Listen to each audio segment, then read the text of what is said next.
Ibu bapak, saudari, saudara yang terkasih dalam Kristus,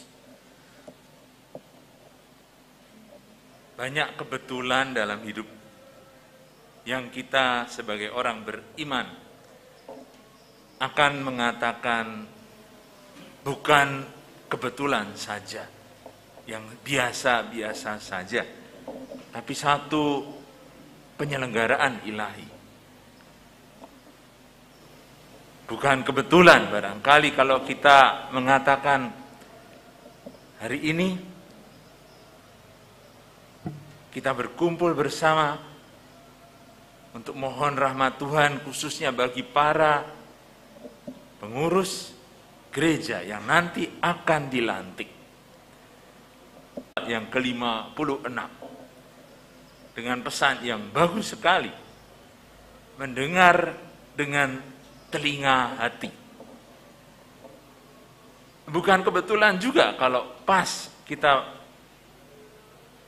merayakan pelantikan ini pada ulang tahun yang ke-44 Gereja Paroki Santa Maria, seperti menjadi malaikat itu yang menyampaikan kabar gembira kepada Elizabeth. Kita rayakan sebagai penutup bulan Maria ini. Nanti tanggal 31. Tepat juga pada waktu ulang tahun paroki yang ke-44.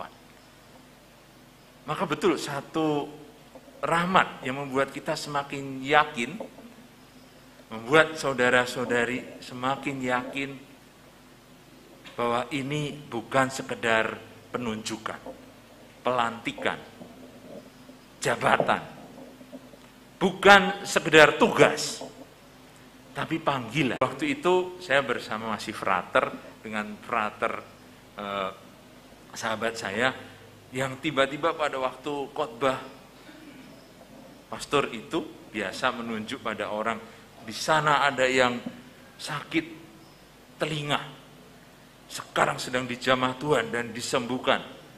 Frater teman saya itu bangun berdiri, kenapa kamu memang sakit telinga? Saya sedang krisis panggilan, dia bilang begitu. Jadi rupanya dia merasa disentuh karena memang komunikasi terjadi ketika mendengar, bukan saja dengan telinga tapi dengan hati. Pas juga kalau kita mau katakan bacaan Injil yang tadi kita dengar sebagai renungan persiapan dalam perayaan pelantikan ini. Tuhan Yesus sendiri yang berdoa untuk kita. Tuhan Yesus sendiri yang berdoa untuk kalian. Berdoa untuk apa pertama-tama? Berdoa untuk menghayati, menyadari kesatuan. Kesatuan dengan Bapa, kesatuan dengan Yesus, kesatuan di antara kita. Tanpa kesatuan ini, tidak bisa kita merayakan pelantikan nanti sebagai satu dewan pengurus. Tanpa kesatuan hati, bagaimana kita bisa bayangkan nanti kerja kita akan terpecah-pecah. Oleh karena itu benar kalau Tuhan Yesus mendoakan kalian, mendoakan kita, supaya kita bersatu. Karena satu perutusan, satu tugas, satu panggilan. Oleh karena itu penting memang kita rasakan, kita sadari kesatuan hati ini. Kita semua tahu Bapak Ibu, saudara-saudari, kita manusia lemah. Kadang-kadang sulit sekali dalam rapat bersama menyatukan pendapat. Ada 10 orang, bisa 10 kepala, 10 pendapat. Tapi ketika diambil keputusan, kesepakatan, seharusnya pada waktu itu kita juga sehati. Bukan kemudian di dalam ruang rapat kita mengatakan iya, tapi di luar kita bicara yang lain. Bahkan membicarakan yang lain. Mengungkapkan benar kata Santo Agustinus yang dikutip oleh Paus Fransiskus dalam pesannya itu. Jangan meletakkan hati di telinga, tapi telinga di dalam hatimu. Bermain dengan kata-kata kita berpikir aneh. Karena meletakkan telinga di hati, langsung kita bayangkan, berarti mendengar pertama-tama bukan hanya dengan kepala, tapi dengan sesuatu yang di dalam. Tidak mudah kadang-kadang kita sadar mendengar. Karena sering kita tidak sungguh-sungguh mendengarkan. Sering waktu orang bicara, kita berpikir apa yang nanti mau kita sampaikan. Apa yang mau kita pakai sebagai jawaban. Sehingga tidak sungguh mendengar apa yang dikatakan orang. Dalam komunikasi suami istri pun. Saya sedang bicara sama kamu, suaminya tadi pikirannya kemana begitu. Tapi itu yang terjadi.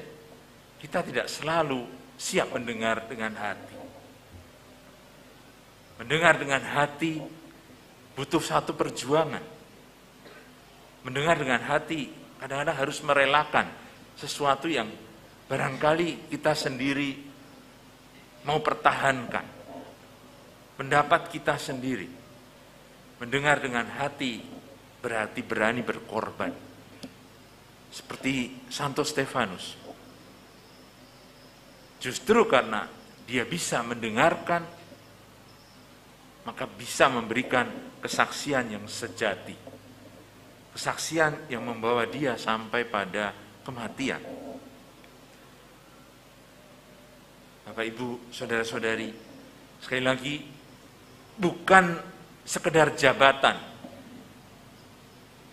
tugas yang nanti dipercayakan kepada Anda sekalian, tapi satu panggilan.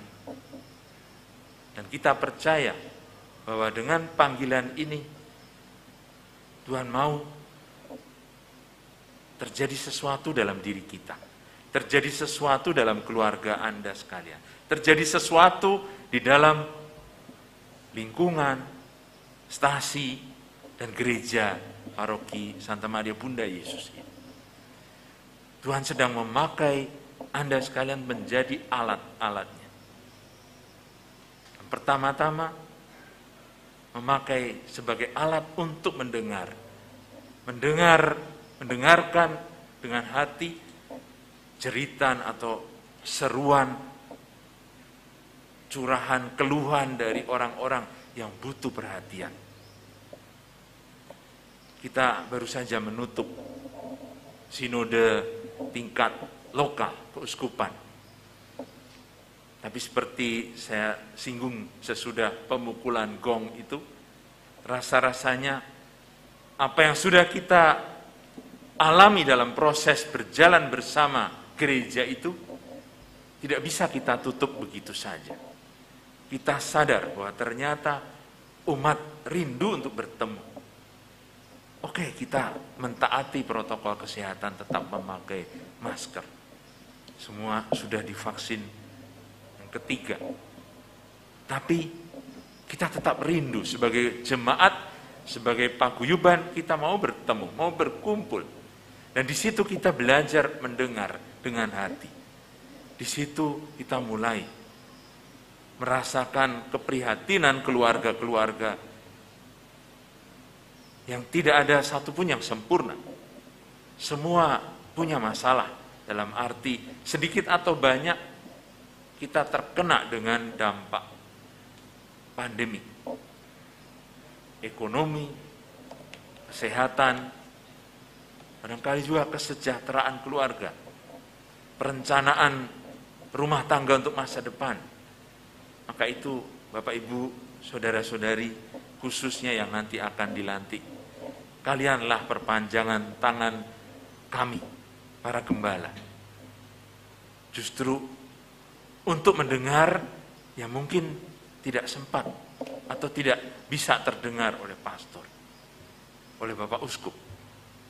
Itu sebabnya kita bersama-sama merasakan doa Yesus yang begitu kuat, yang membuat kita bisa bersatu.